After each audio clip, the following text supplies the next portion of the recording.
5, 4, 3, 2, 1, 0.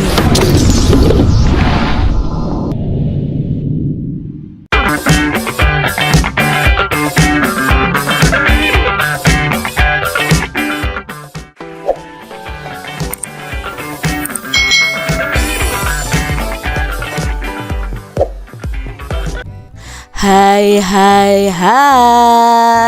selamat datang di channel YouTube Kak Citra. Apa kabar adik-adik semuanya? Kak Citra berharap kalian dalam keadaan yang baik, sehat, dan siap untuk belajar ya. Hari ini kita akan belajar bersama-sama untuk mata pelajaran tematik kelas 4. Kita belajar di tema 8, daerah tempat tinggalku, subtema 2, keunikan daerah tempat tinggalku, pembelajaran yang kedua.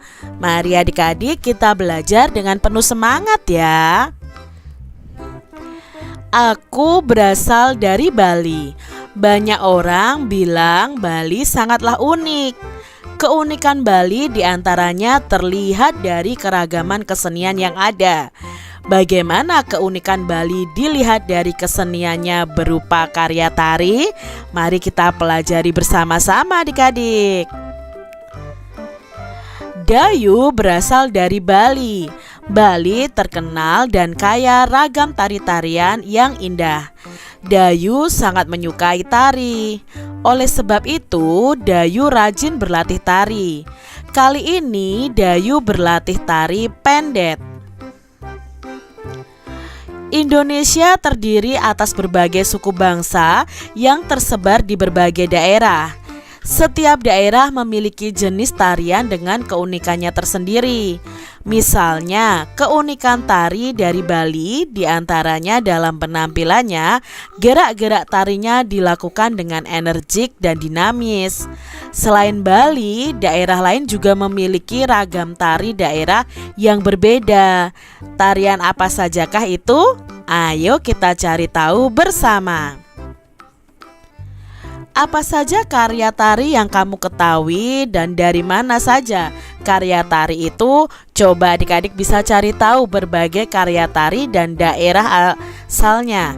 Misalnya di sini Kak Citra bisa tuliskan macam-macam tari tradisional Indonesia yang berasal dari 19 provinsi. Sedangkan Indonesia sendiri ada 34 provinsi. Di sini Kak Citra hanya tampilkan 19 provinsi. Nah, adik-adik, di sini kita lihat bahwa masing-masing daerah itu memiliki bermacam-macam tarian.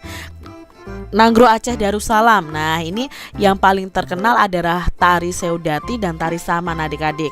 Lalu Sumatera Utara itu ada tari Serampang yang terkenal. Sumatera Barat ada tari Piring ya. Lalu ada Riau, itu ada tari Joget Lamba. Lalu Sumatera Selatan ada tari Kipas ya. Lampung itu ada tari Melinting. Bengkulu ada tari adum dan lain sebagainya. Kalian bisa mencari tahu tari-tari tradisional dari daerah-daerah yang berada di Indonesia.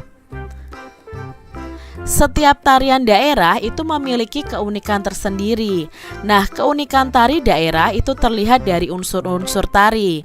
Gerak merupakan unsur utama dalam tari ya adik-adik ya.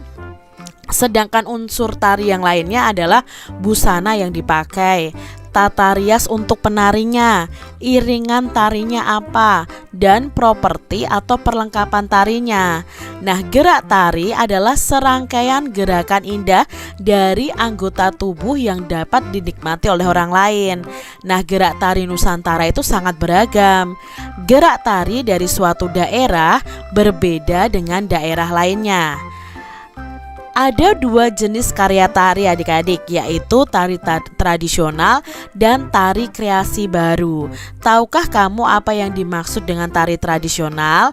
Nah, tari tradisional ini adalah tarian yang telah mengalami perjalanan sejarah cukup lama. Contoh tari tradisional yaitu tari serimpi, sangopati, dan tari gambyong dari Jawa Tengah.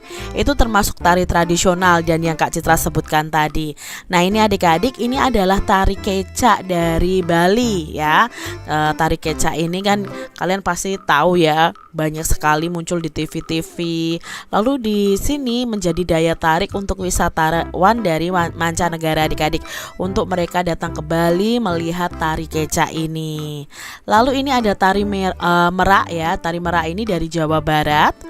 Lalu ada tari kipas serumpun itu dari Sumatera Selatan. Dan tari golek dari Yogyakarta. Carilah contoh tari tradisional dan tari kreasi baru yang ada di Indonesia, lalu kalian tulis dalam bentuk tabel. Nah, di sini Kak Citra akan menampilkan beberapa macam tari tradisional nih adik-adik ya.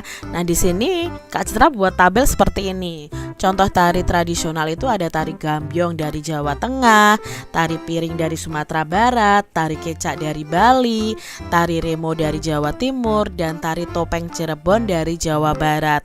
Lalu contoh tari kreasi baru itu adalah tari apuse dari Papua, tari merak dari Jawa Barat, tari manuk rowo dari Bali, lalu tari rorongigel dari Yogyakarta, dan tari manipuren dari Jawa Tengah. Ini adalah beberapa contoh tari tradisional dan tari kreasi baru. Dayu teringat dengan neneknya. Nenek Dayu ini tinggal di Pulau Bali. Dayu sering mengunjungi neneknya yang tinggal di Pulau Bali. Dayu menyeberang dari Pulau Jawa ke Pulau Bali menggunakan kapal feri. Nah, Pulau Bali dan Pulau Jawa ini dihubungkan oleh sebuah selat ya. Selat itu seperti laut kecil adik-adik, pemisah antara satu pulau dengan pulau yang lain. Nah, selat itu bernama Selat Bali.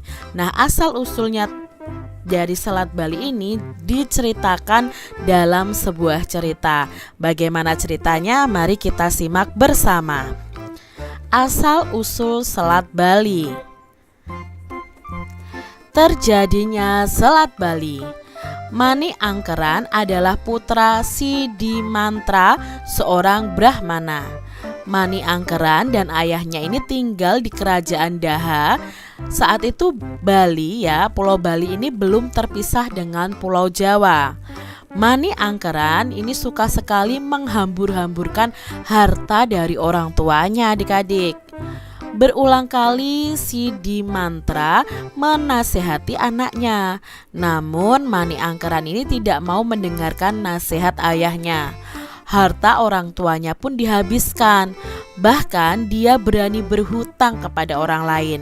Pada akhirnya Mani dikejar-kejar penagih hutang.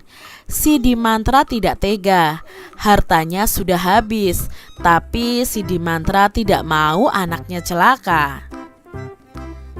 Suatu saat Sidimantra mendapat petunjuk lewat mimpi untuk meminta pertolongan dari naga Besuki di Gunung Agung. Naga Besuki adalah naga hijau besar, ekornya penuh dengan emas dan permata. Sidimantra segera bergegas untuk menemui naga Besuki di Gunung Agung. Sidimantra menjelaskan maksud kedatangannya kepada naga Besuki. Sidimantra meminta sedikit harta untuk membayar hutang dari Mani Angkeran ini adik-adik. Naga Besuki tadi bersedia untuk membagi sebagian hartanya. Naga Besuki lalu mulai menggoyang-goyangkan ekornya. Seketika beberapa emas dan permata pun rontok adik-adik. Sayangnya, harta yang didapat ayahnya kembali digunakan oleh Mani Angkeran untuk berfoya-foya. Mani Angkeran yang kehabisan harta akhirnya mencari tahu tempat ayahnya mendapat harta. Seseorang memberitahunya bahwa Sidimantra memperoleh harta dari naga Besuki. Mani Angkeran ini segera menemui naga Besuki di Gunung Agung seperti yang telah dilakukan ayahnya. Naga Besuki, Sudilah kiranya kau bagi sedikit hartamu untuk membayar utang-utangku, kata Mani Angkeran kepada naga besuki. Aku sudah memberi ayahmu Sidi Mantra, emas dan permata. Apakah itu masih kurang? Kata naga besuki sedikit kesal. Mani Angkeran adalah putra Sidi Mantra, seorang Brahmana. Mani Angkeran ini tadi kan sudah tinggal ya adik-adik ya di Daha di Pulau Jawa, yang di Pulau Bali yang belum terpisah dari Pulau Jawa. Dia adalah anak-anak yang suka menghamburkan uang. Lalu si Mani Angkeran ini memohon, aku mohon, beri aku sedikit lagi hartamu naga besuki yang murah hati. Mohon Mani Angkeran kepada naga besuki. Baiklah, aku akan mengabulkan permintaanmu, asal kau berjanji tidak akan berfoya-foya lagi, kata naga besuki. Naga besuki akhirnya luluh. Dia mulai menggoyangkan ekornya. Mani Angkeran silau melihat begitu banyak emas dan permata yang menempel di ekor naga besuki. Dia segera memotong ekor naga besuki dengan pedang adik-adik. Namun naga besuki berhasil menghindar. Dia segera menyemburkan api dari mulutnya sehingga Mani Angkeran ini terbakar menjadi abu. Sidi Mantra yang melihat kejadian itu segera memohon kepada naga besuki untuk menghidupkan kembali Mani Angkeran. Wahai naga besuki, sudikah kau menghidupkan kembali anakku Mani Angkeran? Beri dia kesempatan untuk memperbaiki diri, mohon Sidi Mantra. Aku akan menghidupkan Mani Angkeran lagi, tapi dengan satu syarat. Mani Angkeran tidak boleh pulang bersamamu. Dia harus tinggal bersamaku dan menjadi muridku. Aku akan mengajarkan dia sebagai orang yang baik dan berilmu, kata naga besuki sambil menghela napas. Baiklah naga besuki, aku serahkan anakku kepadamu untuk dididik menjadi anak yang baik, jawab Sidi Mantra. Akhirnya Mani Angkeran hidup kembali. Sidi Mantra segera mengeluarkan tongkat dan membuat garis memisahkan dirinya dan anaknya. Garis itu mengeluarkan air yang sangat deras dan memisahkan Gunung Agung dengan sekitarnya. Sampai sekarang garis itu dikenal sebagai Selat Bali yang memisahkan Pulau Jawa dan Pulau Bali. Nah itu tadi adik-adik terjadinya Selat Bali. Adik-adik, sebutkan tokoh-tokoh yang terdapat dalam cerita yang berjudul terjadinya Selat Bali tadi. Ya, tokoh-tokohnya adalah Mani Angkeran, Sidi Mantra, dan naga besuki. Lalu pada pembelajaran subtema 1 kita sudah mempelajari tentang tokoh protagonis dan tokoh antagonis. Apa yang dimaksud dengan tokoh protagonis? Nah, tokoh protagonis adalah tokoh yang bersifat baik, sedangkan tokoh antagonis adalah tokoh yang bersifat tidak baik atau jahat.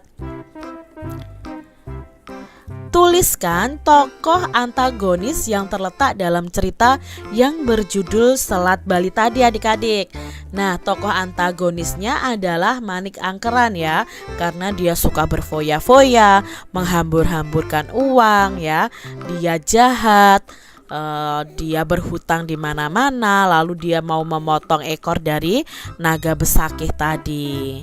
Tuliskan tokoh protagonis yang terdapat dalam cerita berjudul terjadinya Selat Bali tadi. Nah, di sini tokoh protagonisnya adalah Sidi Mantra dan naga besuki. Adik-adik, Dayu selesai berlatih tari. Dayu pulang dengan mengendarai sepeda. Mulanya Dayu ini mengayuh sepeda secara perlahan. Kemudian Dayu ini mengayuh sepedanya semakin cepat adik-adik. Ya, perlahan-lahan awalnya. Lalu ini yang berikutnya adik-adik. ini Dayu semakin cepat. Nah, sepeda Dayu mengalami perubahan kecepatan dari lambat menjadi cepat. Dayu mengayuh sepeda, berarti Dayu melakukan gaya otot. Jadi dapat disimpulkan bahwa gaya itu dapat mengubah kecepatan gerak benda adik-adik. Pada pembelajaran lalu, kita telah mempelajari tentang pengaruh gaya terhadap gerak benda. Masih ingatkah kalian apa saja pengaruh gaya terhadap gerak benda? Mari kita ingat terlebih dahulu adik-adik. Nah, adik-adik, kamu telah mengenal tentang gaya. Gaya itu berupa tarikan dan dorongan. Gaya itu dapat mempengaruhi gerakan benda ya. Ayo ingat kembali apa saja macam pengaruh gaya terhadap gerak benda tersebut. Di sini macam pengaruh gaya terhadap gerak benda. Yang pertama adalah gaya dapat menggerakkan benda yang diam. Yang kedua, gaya dapat membuat benda bergerak menjadi diam. Yang ketiga, gaya dapat mengubah kecepatan gerak benda. Dan yang keempat, gaya dapat mengubah arah gerak benda. Setelah menuliskan pengaruh gaya terhadap benda, coba adik-adik lakukan kegiatan berikut ini. Carilah gambar peristiwa gerakan benda. Misalnya seorang bapak yang mendorong mobil atau motor atau gerobak, atau anak yang sedang memantulkan bola dan anak yang sedang mengayuh sepeda. Lalu tempelkan gambar yang telah kamu peroleh itu pada kotak.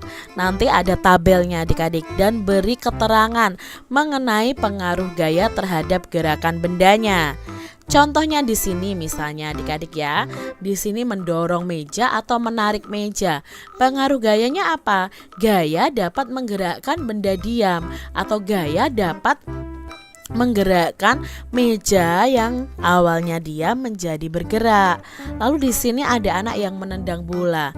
Pengaruh gayanya apa? Gaya dapat mengubah benda bergerak menjadi diam. Oh, ini menahan bola adik-adik ya. Tidak menendang, ini dia menerima bola dan menahannya. Berarti kan gaya itu membuat benda bergerak menjadi diam. Selanjutnya ini Dayu tadi ya mengayuh sepeda. Nah, ini gaya dapat mengubah kecepatan gerak benda. Yang keempat, gaya ini dapat mengubah arah gerak benda. Karena apa adik-adik? Di sini kan disundul begitu ya. Jadi arahnya akan berubah. Nah, itu tadi ya beberapa peristiwa gerakan benda dan pengaruh gaya terhadap gerakan benda tersebut. Demikian tadi adik-adik pembahasan kita di tema 8 subtema 2 pembelajaran yang kedua. Semoga video pembelajaran ini bermanfaat untuk adik-adik semuanya, dan sampai jumpa lagi di video pembelajaran Kak Citra selanjutnya. Tuhan memberkati. Jangan lupa tekan tombol subscribe, lalu tekan loncengnya, tekan juga tombol like, lalu share ke media sosial kalian. Jangan lupa untuk ikuti media sosial Kak Citra. Terima kasih.